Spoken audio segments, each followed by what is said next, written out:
Ciao a tutti e bentornati in un nuovo video. Oggi ci troviamo al Tempio Guangji, un'oasi di pace nel caos della zona ovest di Pechino.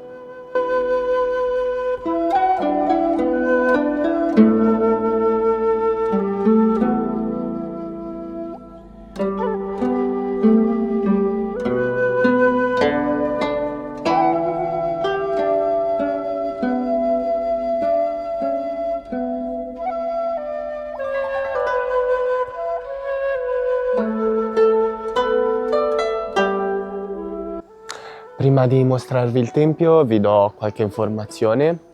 Si tratta di un tempio buddista ancora attivo, non è molto turistico, infatti qua ci sono fondamentalmente solo, fedeli.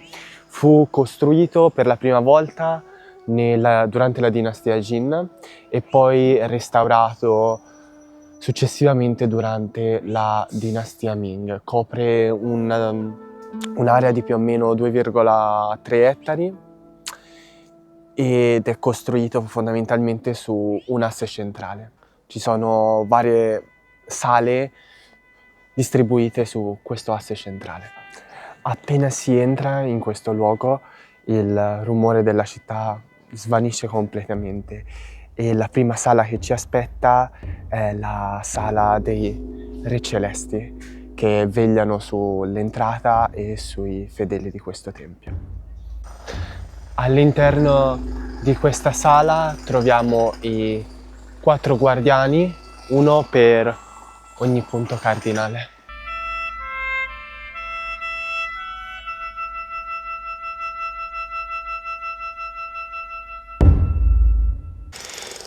Al centro della struttura, nella sala centrale, è la sala dedicata al Buddha.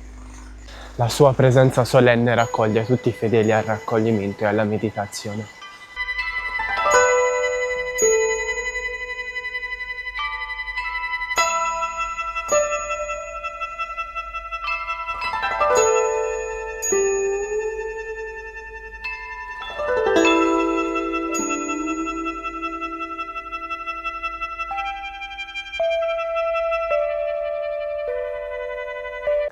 Qua alle mie spalle è la sala Yuantong o la sala del Dharma, dove si conservano i sutra di questo tempio e ogni carattere inciso qua racconta secoli di tradizione e di fede.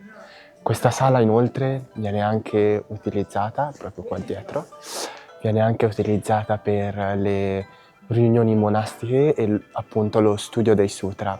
Al suo interno, poi ve lo farò vedere, si trova un bodhisattva di alto rango. Per mia e per vostra sfortuna non è possibile registrare all'interno, comprensibilmente, però posso registrare all'esterno, ma sfortunatamente non posso farvi vedere com'è dentro questa sala.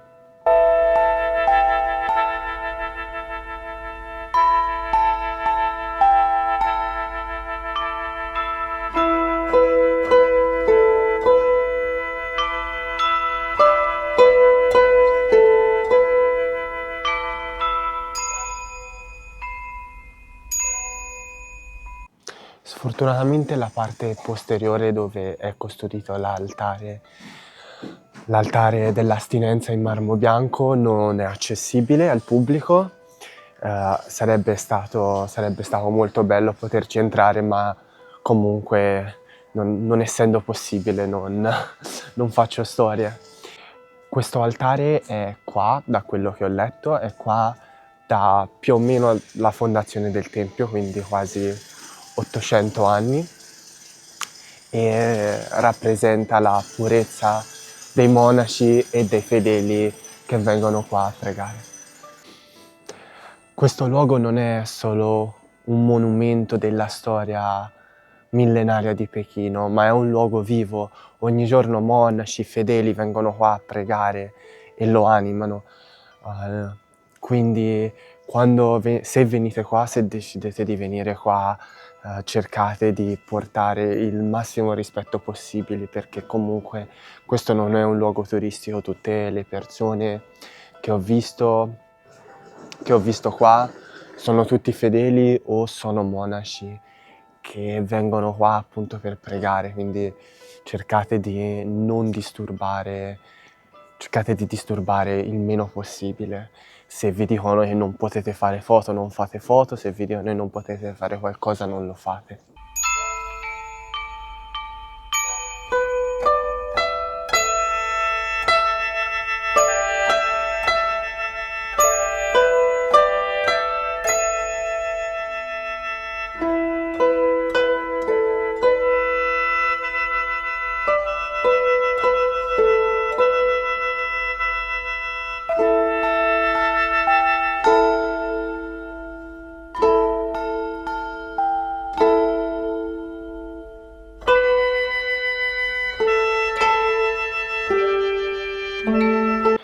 Tra il caos di Pechino, il Tempio Guanji rimane un centro di spiritualità in questa città.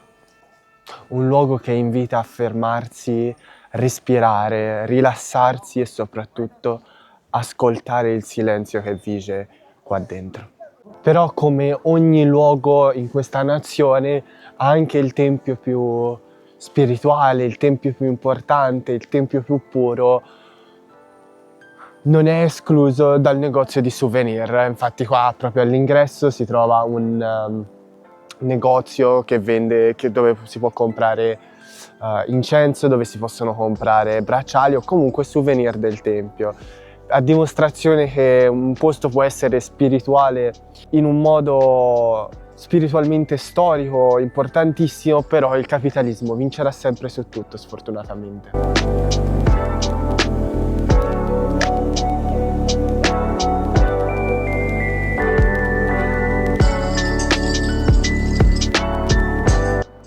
Qualche piccola informazione: se decidete di venire a visitarlo, l'entrata al tempio è gratuita, perché appunto è proprio un tempio di preghiera. L'entrata al tempio è gratuita ed è aperto l'entrata è dalle 8:30 alle 3:30. Dopo le 3:30 poi non è più possibile entrare, quindi se vi trovate nella zona ovest di Pechino e volete qualcosa da visitare la mattina per poi andare a visitare qualcos'altro, vi consiglio prima di venire qua e poi di andare in altri posti, visto che questo chiude relativamente tardi.